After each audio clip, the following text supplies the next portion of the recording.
Hello again, baseball fans. I'm Rich Herrera, the special edition of the Boone podcast, as we take a look at the American League and National League Division Series. Bret Boone, good afternoon. How are you? Are you ready for the LDSs to get going? I'm ready. I mean, those wild card four sweeps. Who would have Four thought? But sweeps. a lot of pitching dominance, and this next round should be exciting. Minnesota sweeps at home over Toronto. Texas goes on the road and sweeps the Tampa Bay Rays at Tropicana Field. Arizona goes on the road and sweeps Milwaukee. And Philadelphia at home holds serves and beats the Miami Marlins 2-0. So let's set up the American League Division Series. And we'll start with the aforementioned Twins. They take on the world champion Houston Astros. Your thoughts? Wow, these Twins really opened my eyes in this postseason so far. Lopez and Gray put on two pitching clinics. I think I'm trying to think, but yeah, they gave up one run in two games. Pitching dominance. You got a guy in Duran at the end of that rotation, kind of like the Orioles when they had Bautista, a difference maker. Difference is the O's don't have Bautista for the postseason. Twins still have Duran. That being said, it's a Houston Astro team. I mean, there is just so much experience there. You got Dusty Baker at the helm, and I mean it's just Pena, Bregman, Altuve, Abreu, Alvarez, who would be a MVP if Shohei Otani wasn't in the league. You got a Tucker, another MVP candidate. Verlander, been there, done that. First ballot Hall of Famer. He's going to be starting game one, followed by Valdez and Javier. They got a really good bullpen with Presley at the end. And as good as the Twins are, and man, they're a dangerous team. I gotta go. I gotta go with the Astros for that first game, Let me ask you or this. for that series. I'm sorry. Carlos Correa was asked about this after the Twins swept the Blue Jays and said, hey, by the way, you get to see a team you're very familiar with. He pointed out the fact that he thinks the Twins are a lot like his first Astros team that won a World Series. Give me your thoughts on Correa taking on his former club. Well, I think Correa, he's had a disappointing year thus far. He signed a big deal in the offseason. But he has a flair for the dramatic when it gets to October.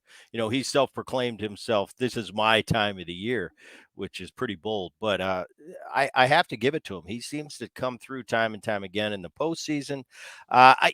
I see the similarities. They're just not quite as good as those Astro team, but this team can pitch. Like I said, they've got the real good bullpen.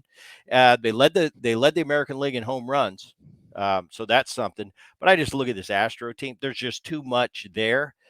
Anything can happen. Obviously, we've seen that in the wild card series, but I just don't see them getting past the Astros and Dusty Baker. Let's go to the next one. The Texas Rangers, who advanced by beating the Tampa Bay Rays, they'll take on the Baltimore Orioles, who are sitting there as the number one seed in the American League. Texas and Bruce Bochy. We had Boch on the podcast, and that's, I think, where first people started hearing Boch wanted to come back and manage again. Yeah, Boch, he got the itch. He had some health concerns. He stepped away for a couple of years. He's back.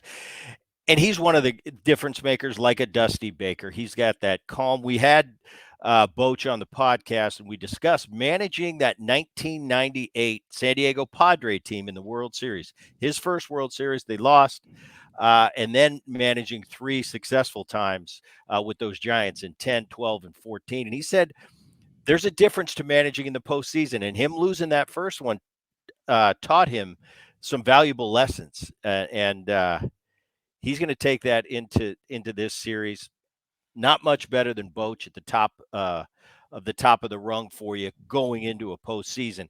I look at this Rangers team. They're 90-72. They limped in to the postseason. They should have had that division wrapped up. They lost 3 out of 4 to the Seattle Mariners down the stretch. Looked a little flat. But if one thing this Ranger team has done all year, they're resilient. They've come back. They had a great lead. They lost it. They had a terrible August. First bad news for them this year was DeGrom, who was the big offseason sign. He went down for the year. Then you come in with a Max Scherzer and a Montgomery at the trading deadline. Montgomery's been unbelievable. We'll talk about him in a second. But all of a sudden, Max Scherzer's not available for at least this round. I heard he's throwing a bullpen. He's going to try to get there if they advance to the next round. But they've overcome this time and time again.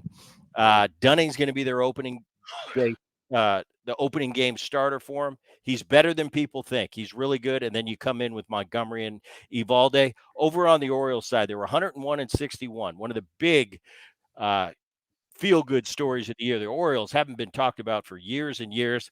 I was one of them, Rich. At the beginning, I thought this is a nice story. I got to the All-Star break, said, hey, they're better than I think they are. All of a sudden, they win 101 games. They've earned being here. Bradish is going to be their starter for game one. He's had a tremendous second half, Cy Young type. He's got a 2.83 on the season.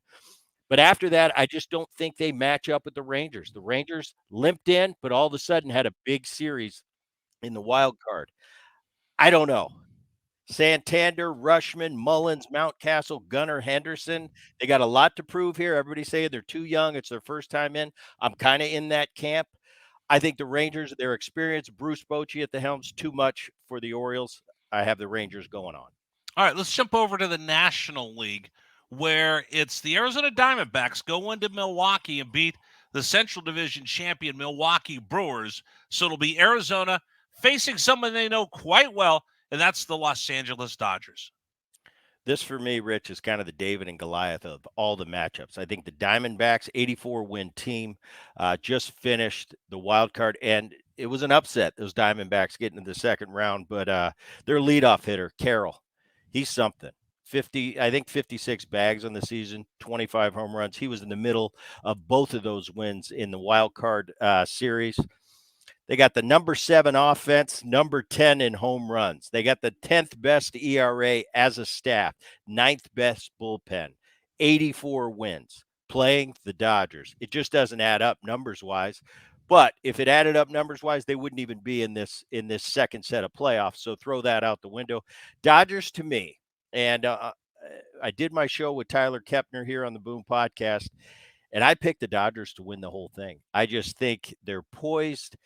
They've been at the top of that division for 6 or 7 years now. Dave Roberts at the helm. A year ago, they won 111 games, and everybody expected them to be crowned the World Series champion. Well, an 89-win ball club and the San Diego Padres come in and knock them off last year. I think they've learned from that.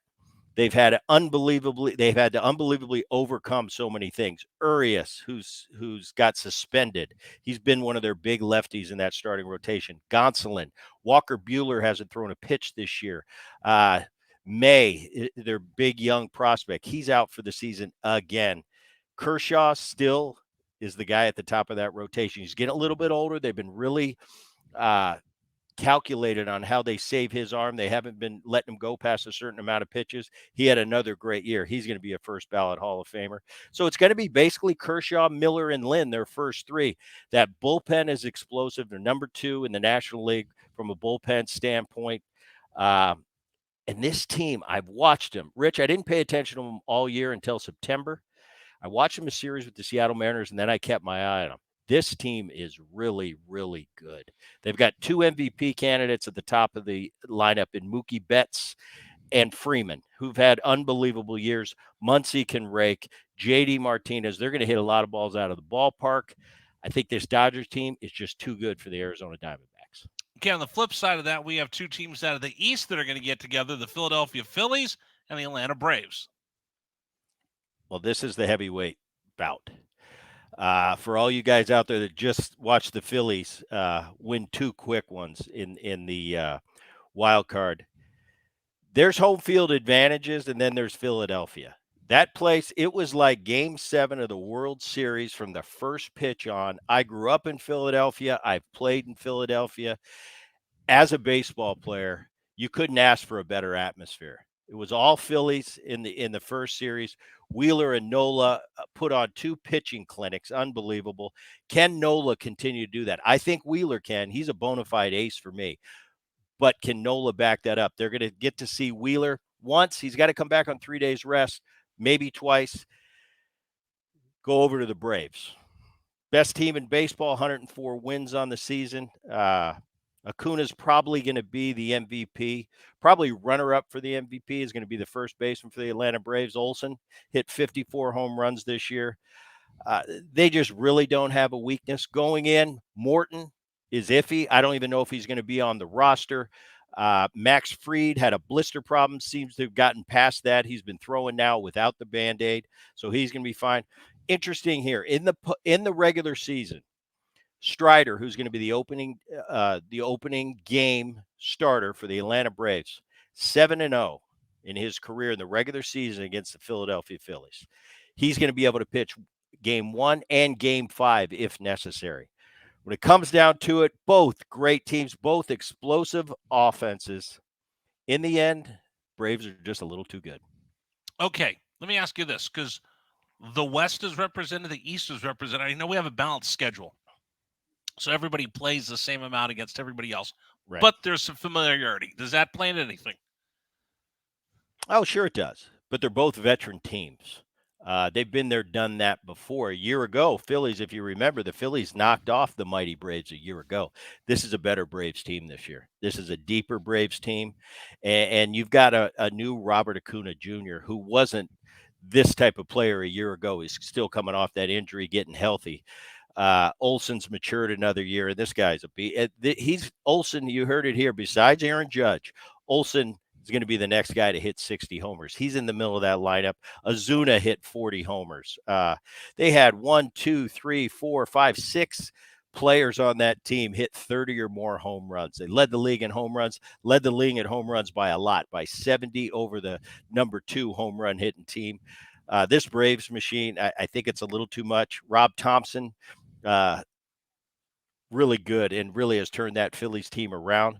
And you got a Brian Snitker on the other side, both quality skippers. It's going to be a fun series. Like I said, this is going to be the heavyweight bout of the 4 series. And remember, there'll be 2, 2, 1. So 2 will start Houston, Baltimore, Atlanta, Los Angeles, and they'll go on the road for 2. And then if they need the 5th game, it'll be back in Houston, Baltimore, Atlanta, and Los Angeles. So let's make sure we get Booney to call his shot. So Booney, who's advancing to play in the ALCS? Houston, Minnesota, Texas, Baltimore. Who do you got? Oh, for the final series, we're going 1 series deeper. Well, just tell me who's advancing over to the American League Championship Series. Who do you got? Houston, Minnesota. Oh, we got Houston Astros. Houston Okay. Astros move on. The Texas Rangers are going to move on. They're going to beat the Orioles. That's going to be another good, I think, a great series. But for me, I'm going to pick the Texas Rangers. Then out of the National League, who do you have between the Dodgers and the Diamondbacks? As I mentioned, I got the Dodgers to win it all. And if they're going to win it all, they got to beat the Diamondbacks. It's David and Goliath. I got the Dodgers. Phillies and Braves. Got to go with the Braves. Phillies are tough. They're You hot. almost said Phillies. Huh? You almost said Phillies. No, Braves are, man, I've been watching this Braves team all year. I cannot get off that wagon just because of what I saw in Philly for the wild card game. But what's been talked about a lot, Rich, in 2023 and in recent history, it's not always about the best team winning it all. It's the hottest team. And as far as atmosphere and intensity and that look in your eye that I see when I look at another player, if anybody's got it right now out of all these 8 teams, it's the Philadelphia Phillies. But they're about to face the best team in baseball. All right, so there you go. Booney has Houston, Baltimore advancing to play in the American League Championship Series. Dodgers begrudgingly goes the Braves over the Phillies. There you go. So that's a take. That's a look at our American League and National League Division Series previews. We'll be along with you next week for more of the Boone Podcast. I'm Rich Herrera for Bret Boone. Thanks for joining us, everybody.